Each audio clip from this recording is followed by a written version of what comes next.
नमस्कार दोस्तों, आप सबों का स्वागत है। बिहार बोर्ड मैट्रिक परीक्षा के लिए विज्ञान में बिल्कुल इसी तरह से आपको फिजिक्स में लघु उत्तरीय प्रश्न पूछे जाएंगे। तो चलते हैं प्रश्न की ओर। देखिए दोस्तों, पहला प्रश्न है आपका कि वास्तविक प्रतिबिंब क्या है। तो वास्तविक प्रतिबिंब क्या है, इसका एकदम अच्छे से सरल भाषा में उत्तर बताएंगे। दूसरा नंबर प्रश्न है, इंद्रधनुष किस प्रकार का वर्णपट है। इसे भी दोस्तों बहुत ही सरल भाषा में बताएंगे, जो कि आपको अच्छे से याद हो जाएगा। तीसरा नंबर प्रश्न है, एमीटर को विद्युत परिपथ में किस प्रकार जोड़ा जाता है। तो यह दोस्तों आपको ऑब्जेक्टिव में भी पूछा जा सकता है। 4 नंबर प्रश्न है, विद्युत हीटर की तार किस मिश्रित धातु का होता है। 5वां नंबर प्रश्न है, दृष्ट धारा के स्रोता का नाम बताइए। दृष्ट धारा के स्रोत का नाम बताइए। 6वां नंबर प्रश्न है, विद्युत विभव से क्या समझते हैं। 7वां नंबर प्रश्न है आपका 7 नंबर प्रश्न है, रेलवे सिग्नल में लाल रंग के प्रकाश का उपयोग क्यों किया जाता है। 8 नंबर प्रश्न है, प्रावर्ती धारा एवं दृष्ट धारा में क्या अंतर है। 8 नंबर प्रश्न है, प्रावर्ती धारा एवं दृष्ट धारा में क्या अंतर है। 9 नंबर प्रश्न है, निकट दृष्टि दोष क्या है, इसे किस लेंस से दूर किया जाता है। 10 नंबर प्रश्न है, अवतल दर्पण द्वारा बना प्रतिबिंब को स्वच्छ रेखा चित्र द्वारा दिखाइए। तो कह रहा है कि अवतल दर्पण में प्रतिबिंब जो बनता है वह स्वच्छ रेखा चित्र बनाने कह रहा है दोस्तों, चित्र द्वारा दर्शाइए। तो पहला है आपका, जब वस्तु अनंत पर रहेगा तो अवतल दर्पण में किस प्रकार का चित्र बनेगा। दूसरा है, जब वस्तु अनंत एवं वक्रता केंद्र के बीच रखा जाता है तो कैसा चित्र बनेगा। तीसरा नंबर है, जब वस्तु वक्रता केंद्र पर रखा जाता है तो कैसा चित्र बनेगा। तो चलते हैं अब इस प्रश्न के सभी उत्तर को बताने के लिए। दोस्तों, अगर आप कॉपी कलम रखे हैं तो छोटा छोटा प्रश्न है, लिख लीजिए इसे रोक करके और इसका आंसर आगे बढ़ा करके आप लिखिएगा। तो चलते हैं। देखिए प्रश्न का उत्तर, पहला प्रश्न है आपका 1 नंबर का प्रश्न था, वास्तविक प्रतिबिंब क्या है। वास्तविक प्रतिबिंब क्या है, तो 1 नंबर दे करके यहाँ पे आप उत्तर लिख लीजिएगा और उत्तर में लिखिएगा, प्रकाश की किरणें परावर्तन या अपरावर्तन के उपरांत जिस बिंदु पर काटती है वस्तु प्रतिबिंब कहलाता है। इसे पर्दे पर उतारा जा सकता है। यानी कि दोस्तों इसे अच्छे से समझिए। प्रश्न था वास्तविक प्रतिबिंब क्या है। वास्तविक प्रतिबिंब वह है जो प्रकाश की किरणें परावर्तन या अपरावर्तन, प्रकाश की किरणें परावर्तन या अपरावर्तन के उपरांत, अपरावर्तन के उपरांत जिस बिंदु पर काटती है, यानी प्रकाश की किरणें परावर्तन या अपरावर्तन के उपरांत जिस बिंदु पर काटती है वास्तविक प्रतिबिंब कहलाता है। इसे पर्दे पर उतारा जा सकता है। दूसरा नंबर प्रश्न है आपका, इंद्रधनुष किस प्रकार का वर्णपट है। तो प्राकृतिक है। इंद्रधनुष किस प्रकार का वर्णपट है, तो प्राकृतिक है। तीसरा नंबर प्रश्न है, एमीटर को विद्युत परिपथ में किस प्रकार जोड़ा जाता है। एमीटर को विद्युत परिपथ में किस प्रकार जोड़ा जाता है, तो श्रेणी क्रम में जोड़ा जाता है। 4 नंबर प्रश्न था, विद्युत हीटर की तार किस मिश्रित धातु का बना होता है।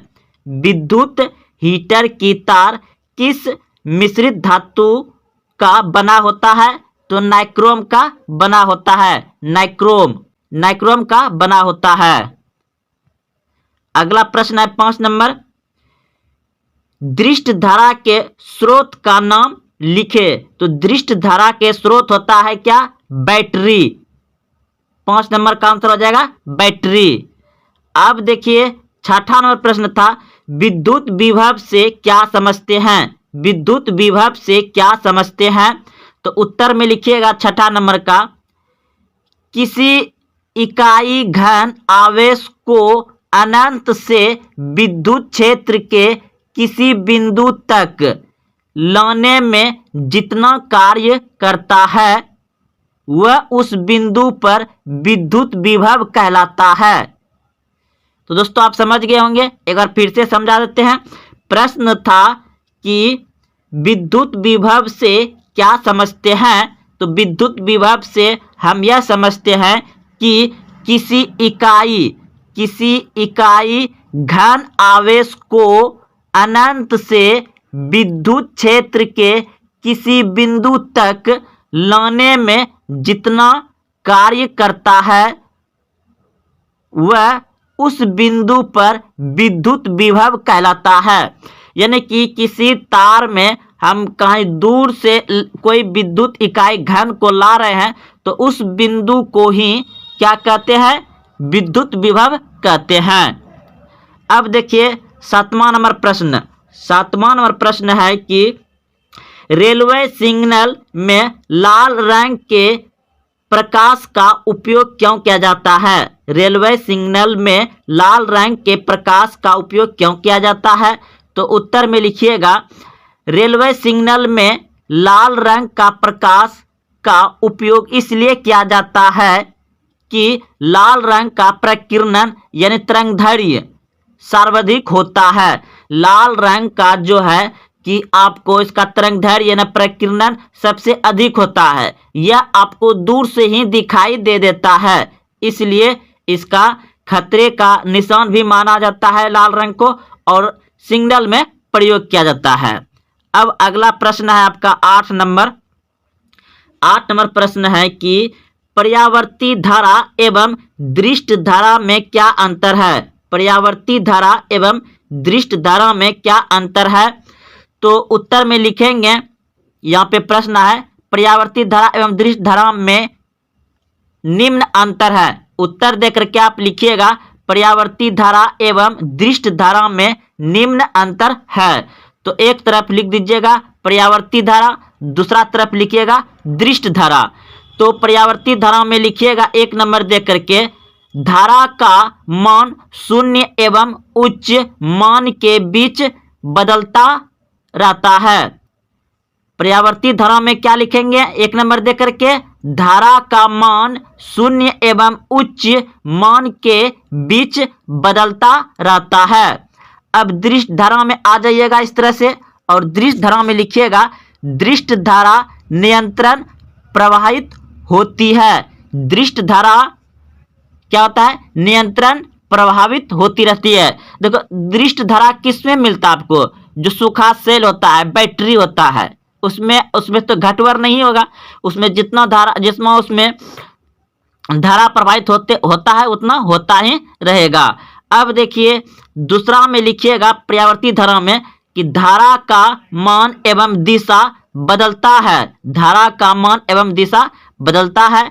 और 2 नंबर देकर के लिखिएगा दृष्ट धारा में धारा का मान एवं दिशा नहीं बदलता है। 2 नंबर में। अब देखिए पर्यावर्ती में आएंगे और इसमें लिखेंगे, इसे आसानी से दृष्ट धारा में बदला जा सकता है।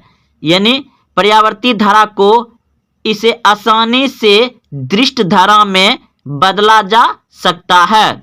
3 नंबर दे करके लिखिएगा, दृष्ट धारा में दृष्ट धारा को इसे कठिनाइयों से पर्यावर्ती धारा में बदला जा सकता है। कठिनाइयों से, यानी कि बहुत कठिन होता है इसको दृष्ट धारा में बदलने के लिए।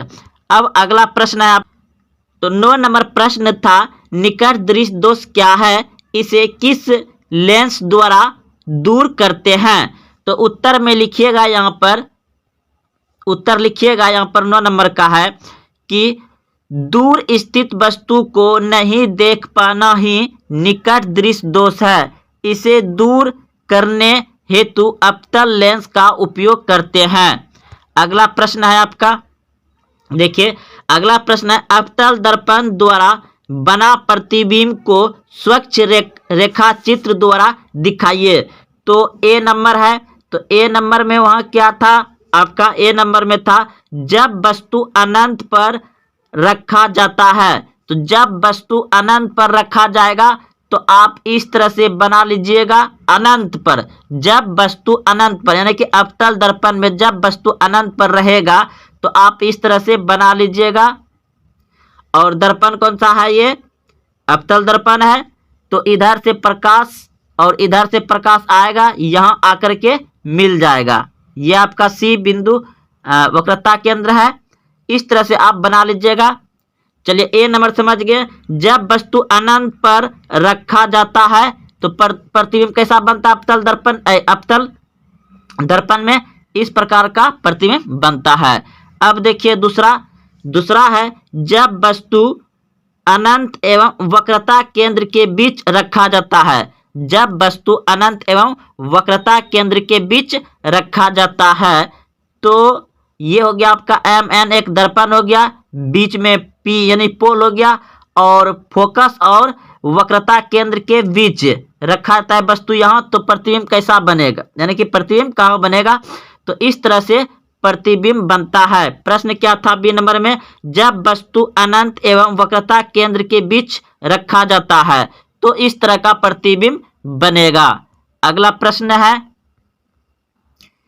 सी नंबर था जब वस्तु वक्रता केंद्र पर रखा जाए। जब वस्तु वक्रता केंद्र पर रखा जाए, तो दोस्तों आप सभी पढ़े हैं, नहीं पढ़े हैं तो डिटेल से बता दिए हैं। आप कमेंट करिए, एक दिन फिर से आकर के बता देंगे। तो MN आपका दर्पण हुआ, P पोल हुआ, और ये C वक्रता केंद्र हुआ, और वस्तु को क्या कहा है, वक्रता केंद्र पर रखा जाए तो इस तरह से बनेगा। तो आप याद रखिए, जब वस्तु वक्रता केंद्र पर रखा जाता है तो कैसा प्रतिबिंब बनता है, तो इस प्रकार का प्रतिबिंब बनता है। 21 नंबर प्रश्न देख रहे हैं, वृद्धि हार्मोन स्रावित करने वाली अंतःस्रावी ग्रंथि का नाम लिखें। तो दोस्तों वृद्धि हार्मोन स्रावित करने वाली अंतःस्रावित ग्रंथि का नाम लिखें।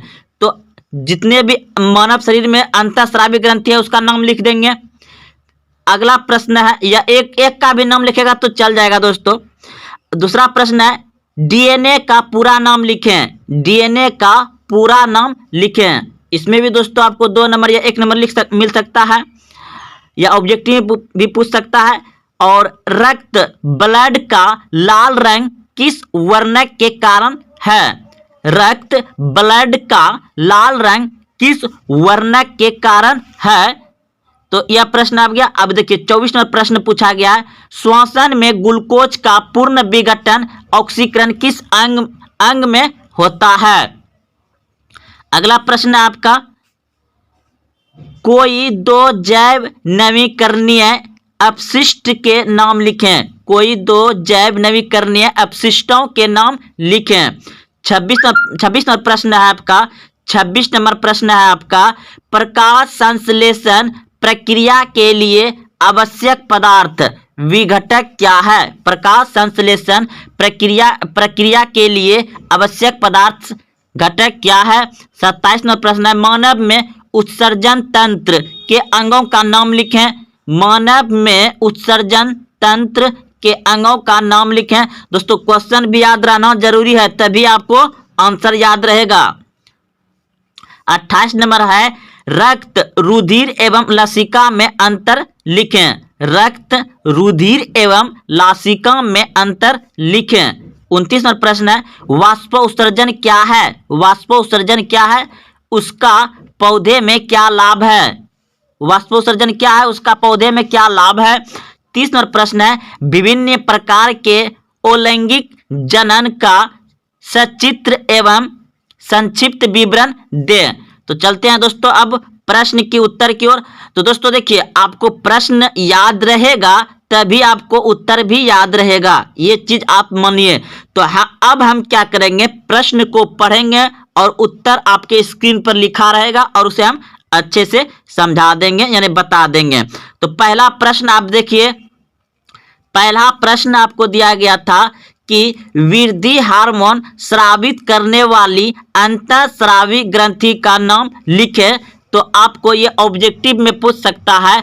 तो आप याद रखिए कि अंतःस्रावी यानी कि अंदर में स्रावित करने वाला वृद्धि हार्मोन का नाम क्या है? पिट्यूटरी ग्रंथि। पिट्यूटरी ग्रंथि मानव शरीर का सबसे छोटा ग्रंथि पिट्यूटरी ग्रंथि को कहा जाता है। मानव शरीर का मास्टर ग्रंथि किसको कहा जाता है? तो पिट्यूटरी ग्रंथि को ही कहा जाता है। तो याद रखिए ये सभी ऑब्जेक्टिव में आपको पूछा जाएगा। 22 नंबर का प्रश्न है आपका, डीएनए का पूरा नाम लिखें। डीएनए का पूरा नाम लिखें। तो डीएनए का पूरा नाम है, यहाँ पे आप देख रहे हैं कि डीओक्सोराइबो न्यूक्लिक एसिड। डीओक्सीराइबो न्यूक्लिक एसिड आप यहाँ पे देख रहे हैं, इसे याद नाम रखिए डीएनए का पूरा नाम। 23 नंबर प्रश्न है, रक्त ब्लड का लाल रंग किस वर्णक के कारण होता है? तो उत्तर में आप यहाँ लिखिएगा रक्त का लाल रंग हीमोग्लोबिन वर्णक के कारण होता है। रक्त का लाल रंग किसके कारण होता है?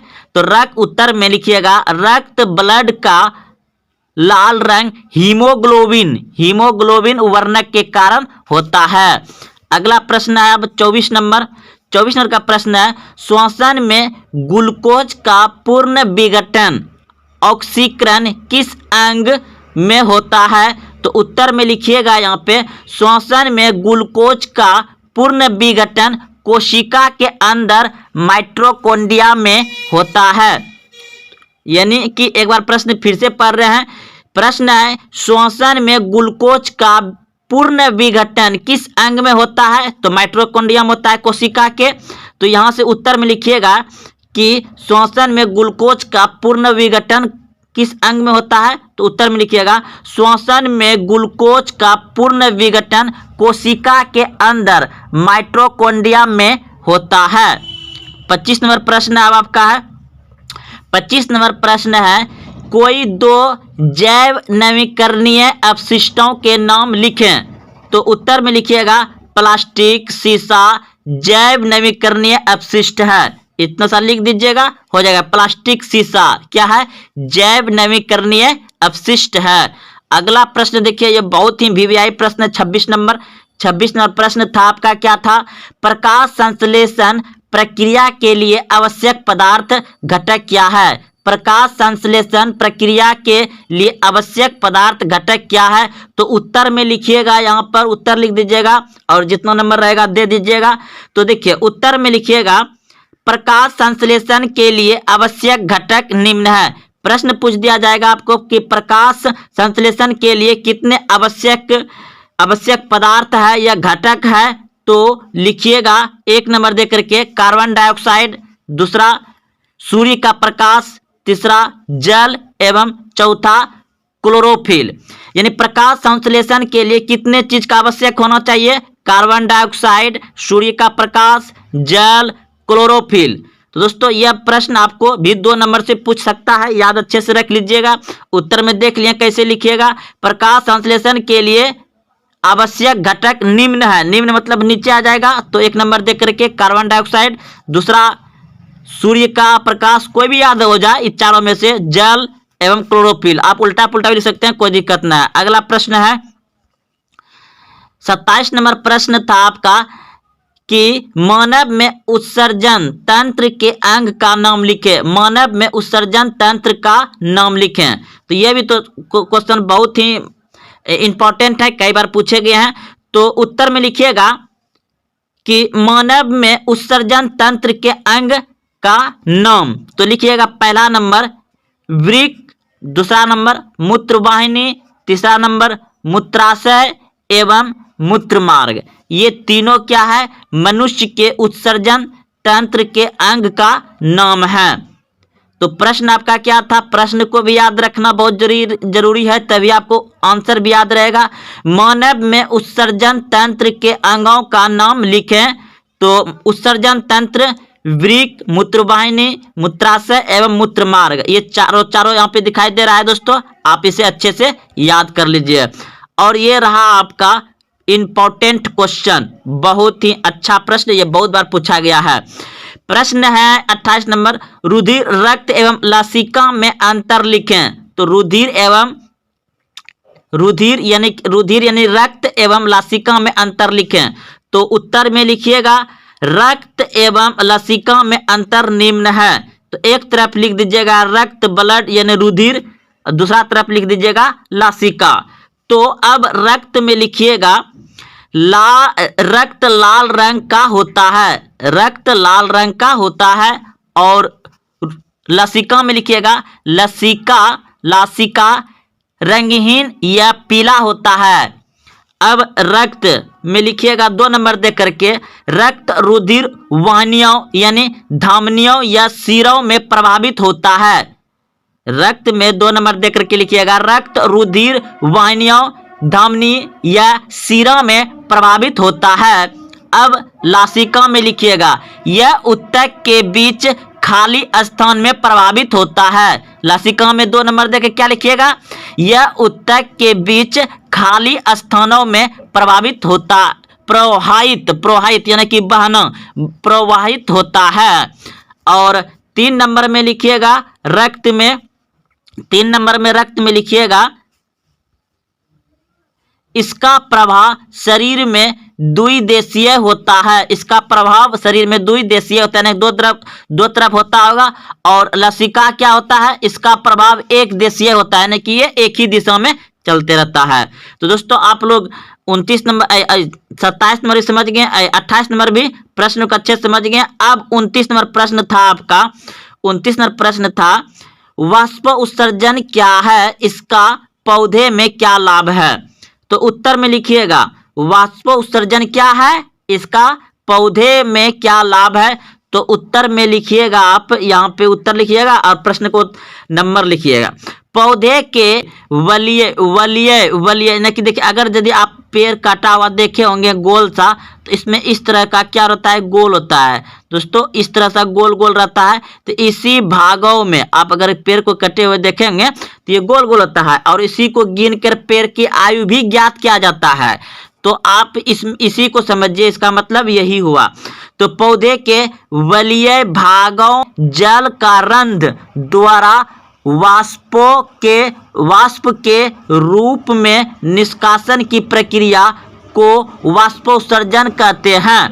यह क्रिया पौधे में जल एवं खनिज लवण को अवशोषित करने में मदद करता है। वाष्पोत्सर्जन के कारण पौधे में ताप एवं जल का संतुलन बना रहता है। यह गैसों के आदान प्रदान में भी मदद करता है। तो दोस्तों आप लोग अच्छे से समझ गए होंगे कि वाष्पोत्सर्जन क्या है, यह भी आपको 2 नंबर से पूछे जाएंगे।